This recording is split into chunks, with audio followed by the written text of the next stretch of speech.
Olá, turma, tudo bem? Então, vamos hoje falar sobre as vanguardas europeias.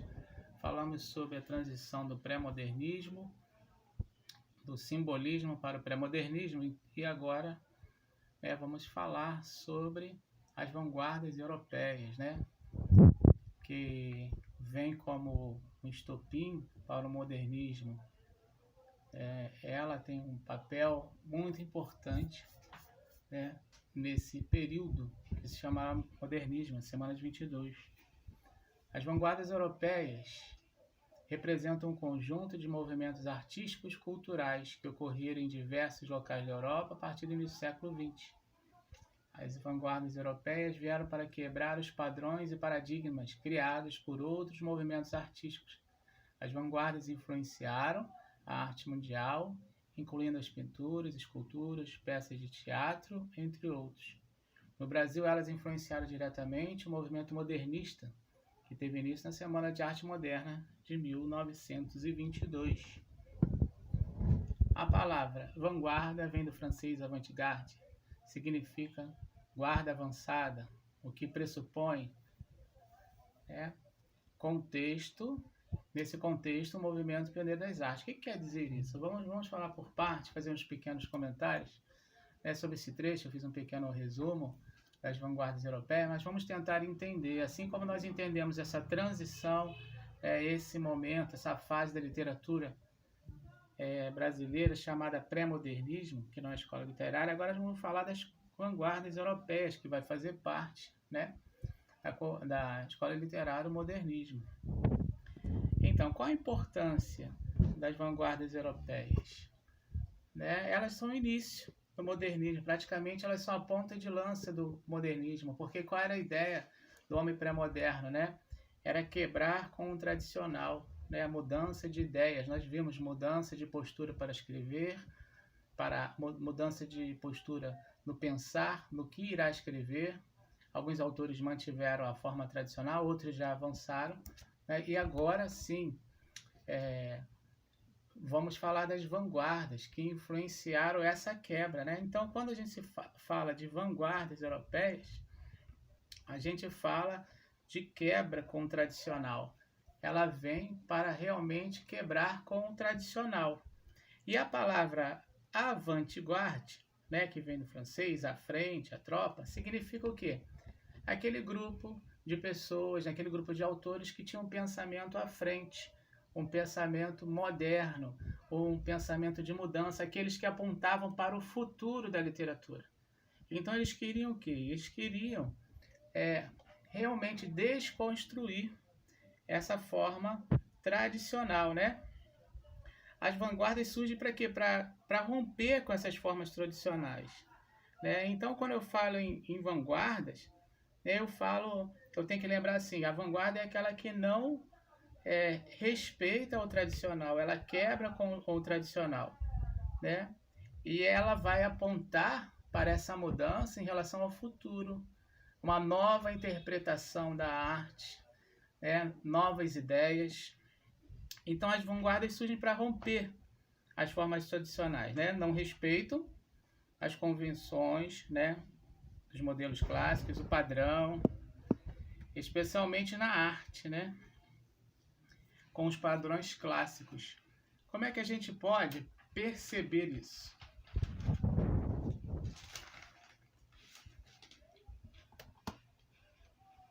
Eu coloquei aqui dois desenhos,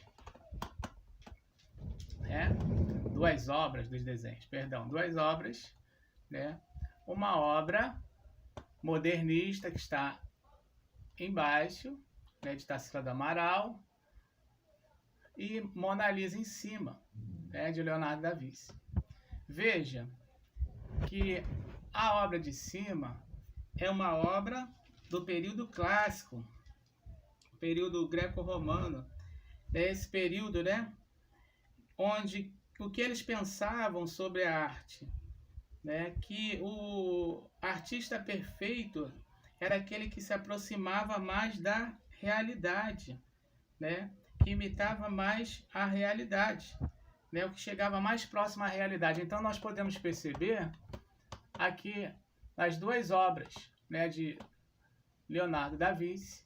Aqui perfeitamente você vê a figura, né, de uma mulher, nariz, olhos, cabelos, né, todos os detalhes, anatomia, né, se aproximando ao máximo, né, reproduzindo o máximo a realidade, né? Isso é uma arte do clássico. E aí o que acontece? Aí surge agora, né, os modernistas que vão quebrar com toda essa convenção, né? Regras de como desenhar, né? Nas pinturas o formato, né? Que tem que se aproximar, tem que estar mais próximo da realidade, né? Eles vão quebrar tudo isso e a gente vai perceber como aqui, ó, na figura abaixo, nessa obra de Tarsila da Moral, Abopuru.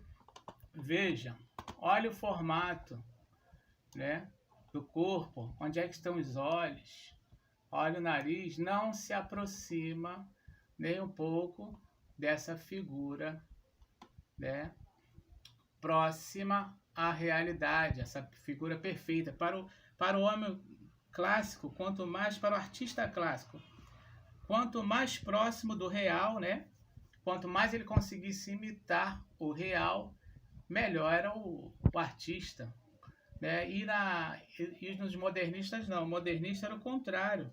Ele vai vir para desconstruir, né? Ele vai vir para interpretar de uma outra maneira, né? Então, a vanguarda, qual é uma das características da vanguarda? É afastar, né, do real. A referência da vanguarda não é imitar mais, não é repetir, reproduzir, né, o que se vê, e sim interpretar a realidade, da maneira que o poeta enxergava, né? Então ele vai enxergar a partir da interpretação dele, trazer a maneira dele. Então ele quer trazer novas formas de expressão, né? Ele quer mostrar novas criações, ele quer apresentar a arte de uma maneira nova, né? Então as vanguardas, elas vão expressar a arte, né, de uma maneira diferente da tradicional. Então o que a gente precisa saber? Que existe essa quebra com o tradicional, né, em relação aos clássicos, né? As vanguardas europeias, aqueles que têm a visão lá mais à frente, aqueles que apontam para o futuro, aqueles que querem trazer a novidade. Então eles vão desconstruir, né, o clássico, né, a forma clássica de arte, de escrever, né, métrica, rima, e nós vamos ver um pouco mais à frente.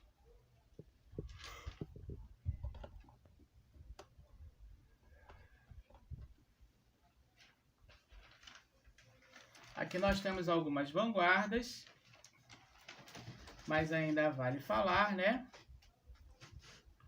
E lembrar que a vanguarda é um movimento de quê? De ruptura. Tem que fixar isso. A vanguarda é um movimento de ruptura com a tradição, né? E ela tem uma característica de provocar, porque se ela veio para desconstruir, então ela vem para quê? Para provocar uma visão nova nas pessoas. O autor tenta trazer uma novidade, vamos enxergar de uma outra maneira a literatura, vamos desconstruir o clássico. E aí surgem as vanguardas que nós vamos ver agora.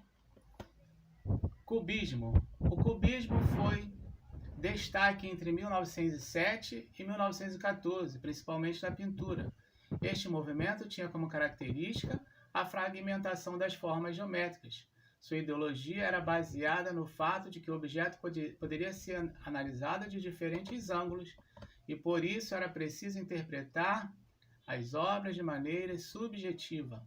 A literatura ganhou uma nova forma de representação da realidade, na qual os fragmentos do real eram descritos por palavras que tinham como meta montar uma imagem. Então, o que a gente pode falar sobre o cubismo, né? Ele passa uma realidade fragmentada, né? É a questão da quebra, enxergar um objeto dos dois lados.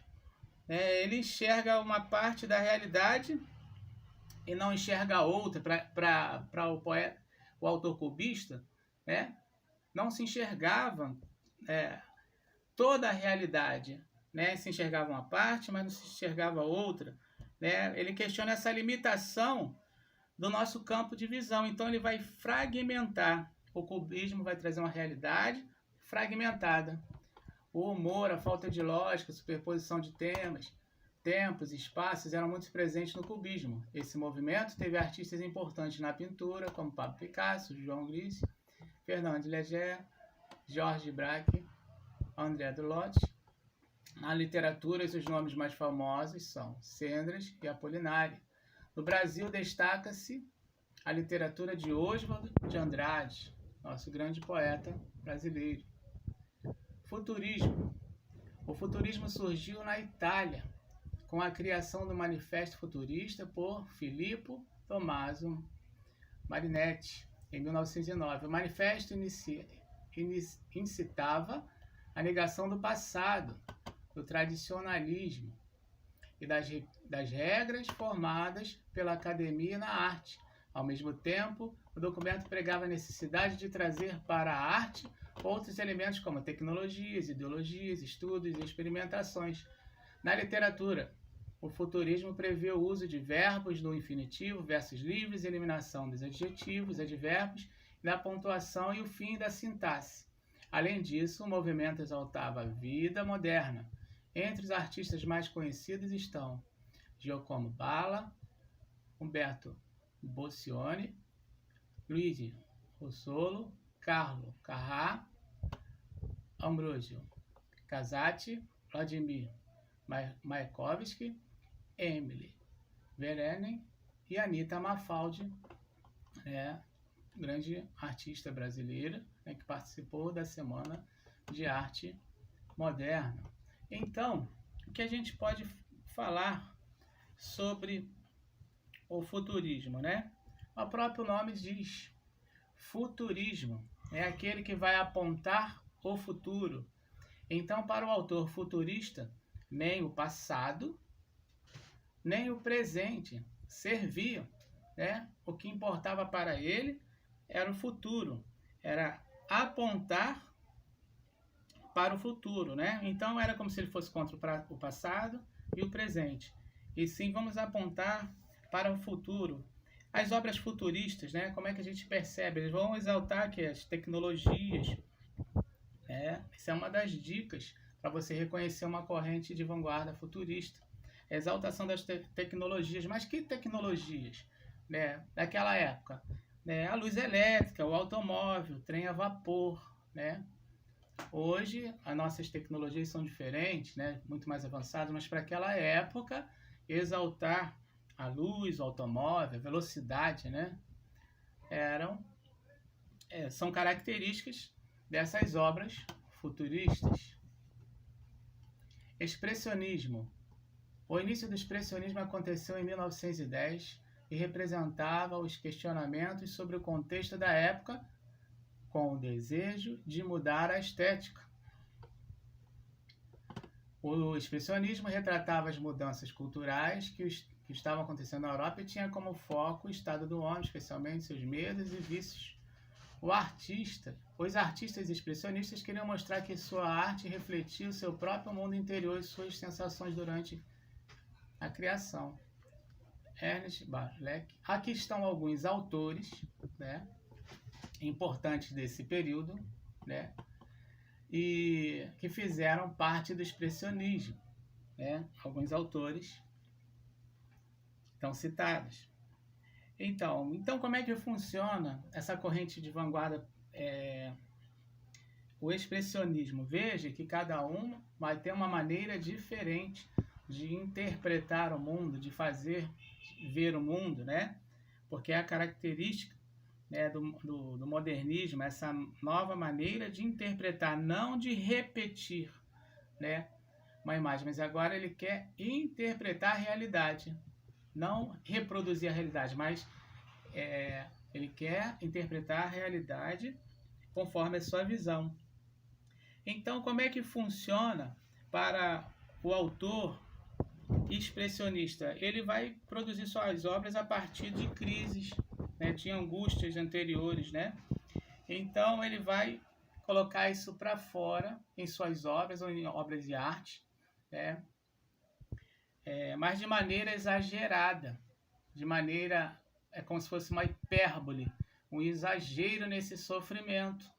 Assim nós temos aquela obra O Grito, eu não coloquei aqui, mas eu peço que vocês entrem na internet, dê uma olhadinha, pesquise, O Grito, né?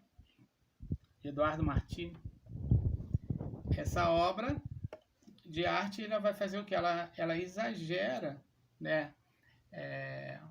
No sofrimento, aquela casa apavorada, distorcida, todo o ambiente da foto, você vê que ele é todo distorcido.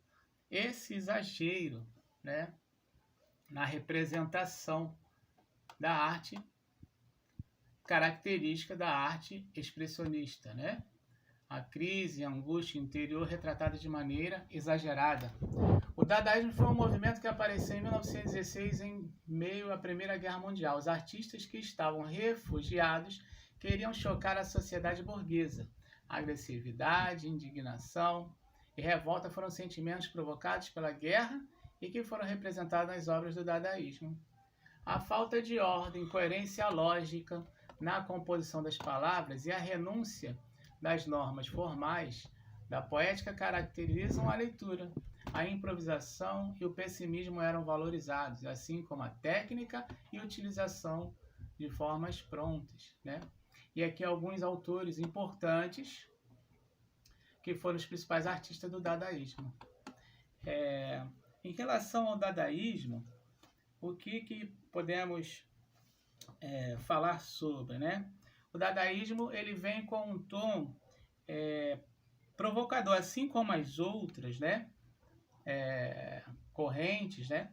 Ele vem com um tom provocador, mas ele quer provocar a própria arte, né? É como se fosse assim, vamos destruir a arte, ou vamos quebrar essa arte, vamos avacalhar, a palavra certa seria essa, né? Vamos zoar as artes, né? As artes clássicas. Então, para partir do princípio que o dadaísmo, a palavra dada significa nada, né? Então, qual era o tom do dadaísmo? Era um tom irônico, era um tom de deboche, né?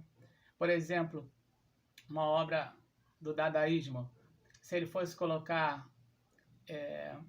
representar uma figura, um chafariz, né? Ele utilizava um vaso sanitário, né? Essa desconstrução do nada, essa coisa ilógica, né? Mais no sentido de provocar, no sentido de desconstruir por desconstruir, né? Mexer com a própria arte, né? É característica do dadaísmo, ok? Então, eu posso fechar a questão do dadaísmo da seguinte maneira: ele é feito para quê? Para provocar, né, as características das artes clássicas, mas só que ele vai exaltar, né, de maneira exaltada, né, ilógica. Ele vai provocar o contrário, ele vai desconstruir, vai colocar coisas ilógicas, né, em relação à própria arte. É essa desconstrução, né, vamos dizer assim, para avacalhar a própria arte, com a arte. É a característica do dadaísmo, né? E o surrealismo? O surrealismo nasceu na França após o fim da Primeira Guerra Mundial, em 1924. Os artistas trouxeram referências da psicanálise para suas obras. A ideologia surrealista defendia que a arte não poderia sofrer interferências da razão. Ela tinha que surgir do inconsciente e ser retratada de forma como fosse concebida. A loucura, a fantasia, a imaginação, os sonhos e os delírios faziam parte das obras. Os artistas criavam metáforas surreais com a finalidade de fugir da lógica e da razão. Entre os grandes nomes do surrealismo estão André Breton, Salvador Dalí, né, e os demais autores. Professor, o dadaísmo foge da lógica. Aqui também está falando, os artistas criavam metáforas surreais com a finalidade de fugir da lógica e da razão. Veja, em relação ao surrealismo, comparado com o dadaísmo, é diferente. O dadaísmo, ele utilizava, né, as suas criações para destruir, simplesmente por destruir e desfazer a própria obra poética, né?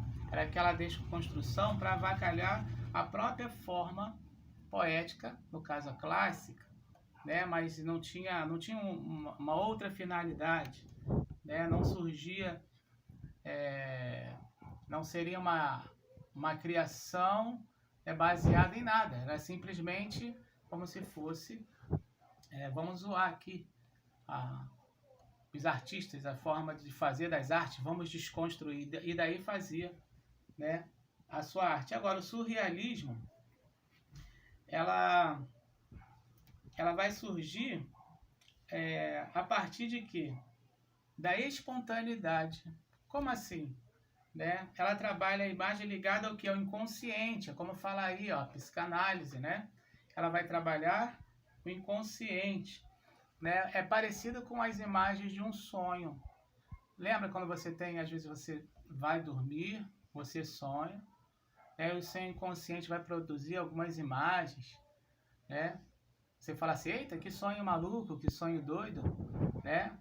Então não surge, né? A base do surrealismo não é se desconstruir do nada, criar inventada, né? Ele vai trabalhar essa parte da psicanálise, né?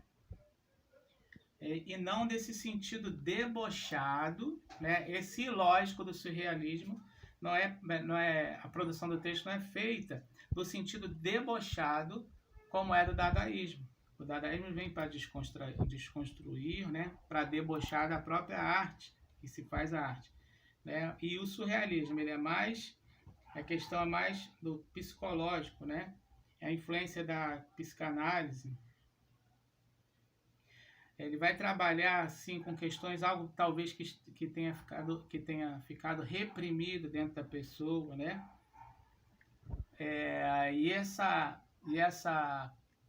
Esse objeto, vamos chamar assim, que fica reprimido dentro das pessoas, vão formar o quê?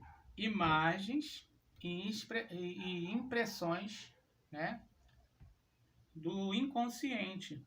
E esse inconsciente vem e traz à tona, né, algumas imagens, e essas imagens, né, serão utilizadas no surrealismo. É por aí a diferença do dadaísmo e do surrealismo, né?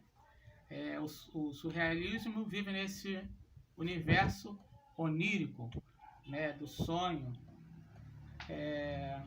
Então, aí estão as correntes de vanguarda, o objetivo, da onde surgem, né? Foi falado sobre cada uma delas e como surge para que a gente possa entender agora, né, o modernismo, cada geração modernista, né? Então, veremos na próxima aula o modernismo e suas gerações. Agora, lembrando falar que as correntes de vanguarda, né, caem muito na prova do Enem. Precisamos entender, né, o que é, por qual motivo surge e quais são elas e estudar para a prova, ok? Vou passar os exercícios sobre as correntes de vanguarda, né, depois que eu enviar o vídeo. Um grande abraço em todos.